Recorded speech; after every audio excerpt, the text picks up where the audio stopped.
वित्त वर्ष 2024 का सीपीआई अनुमान 5.4% पर बरकरार रखा गया है। वहीं इस वित्त वर्ष की दूसरी तिमाही यानी Q2 FY24 में सीपीआई के अनुमान को बढ़ा दिया गया है।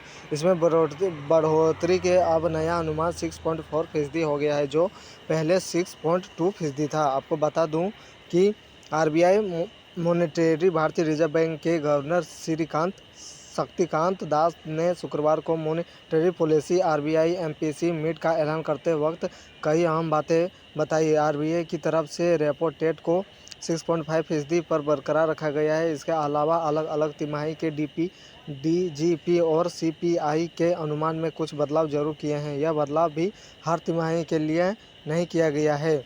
आपको बता दूं कि कुछ तिमाही के आंकड़ों को पहले जैसा ही बरकरार रखा गया है। तो आप सब जानते ही होंगे, वित्त वर्ष 2024 का सीपीआई अनुमान 5.4% पर बरकरार रखा गया। वही इस वित्त वर्ष की दूसरी तिमाही यानी Q2 सीपीआई के अनुमान को बढ़ा दिया गया है। इसमें बढ़ोतरी के अब नया अनुमान 6.4% हो गया है, जो पहले 6.2% था। वित्त वर्ष 2024 की तीसरी तिमाही में सीपीआई के अनुमान को 5.7% से घटाकर 5.6% कर दिया गया है।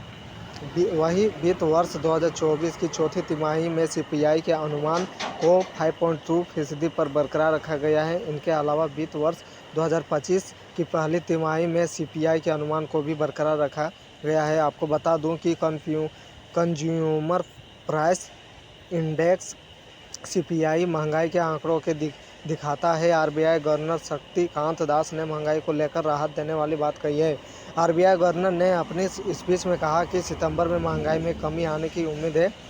महंगाई की ऊंची दर अर्थव्यवस्था के लिए खतरा है। बता दें कि जब किसी देश में वस्तुओं या सेवाओं की कीमतें सामान्य से अधिक हो जाती है तो इस स्थिति को महंगाई कहते हैं। इसे जब प्रतिशत में व्यक्त करते हैं तो यह महंगाई दर कहलाती है। किसी वस्तु की कीमत एक साल पहले क्या थी और वर्तमान में उसकी कीमत क्या है, इसके अंतर में मुद्रास्फीति का पता चलता है।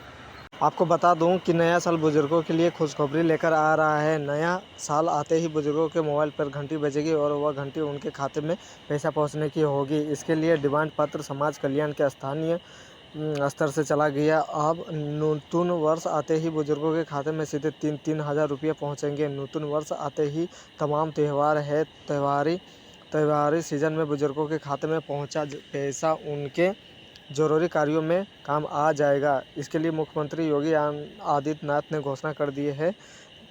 आपको तीसरी किस्त जारी कर दिया गया है। आपको बता दूं कि जिला समाज कल्याण विभाग से शासन ने जनपद में वृद्धावस्था पेंशन योजना के लाभार्थी का डाटा मांग लिया गया है। जिला समाज कल्याण अधिकारी ने डाटा फिल्टर 2024 के पहले सप्ताह में सभी लाभार्थियों के खाते में पेंशन योजना की तीसरी किस्त पहुंच जाएगी। जनपद में वृद्धावस्था योजना के तहत 74,238 लाभार्थी है, जिनके खाते में वित्तीय वर्ष 2023-24 की तीसरी किस्त लाभार्थियों के खाते में पहुंचाई जाएगी। बता दें कि पहली किस्त अप्रैल मई जून महीने की भेजी गई थी। दूसरी किस्त जुलाई अगस्त सितंबर की भेजी गई थी। वही अब तीसरी किस्त भेजी जाएगी, जिसमें अक्टूबर नवंबर दिसंबर की तीसरी किस्त भेजी जाएगी। तीसरी किस्त भी 3,000 रुपये की रहेगी, क्योंकि लाभार्थियों को हर महीने 1,000 रुपये का पेंशन योजना के तहत दिए जाते थे।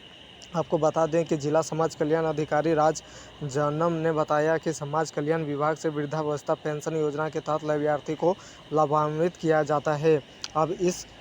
अब तक इस वित्तीय वर्ष में लाभार्थी के खाते में दो किस्तें पहुंच गई है। नए वर्ष में तीसरी किस्त पहुंचेगी। मुख्यमंत्री ने नए वर्ष में तीसरी किस्त भेजने को निर्देश किया है। इसलिए शासन से डाटा लाभार्थी को मांगा गया है, उसका फिल्टर करके भेजा दिया जाएगा। तो आई होप इस वीडियो से थोड़ा भी जानकारी अच्छी लगी होगी, तो वीडियो को लाइक करें, चैनल को सब्सक्राइब कीजिए। धन्यवाद। जय हिंद।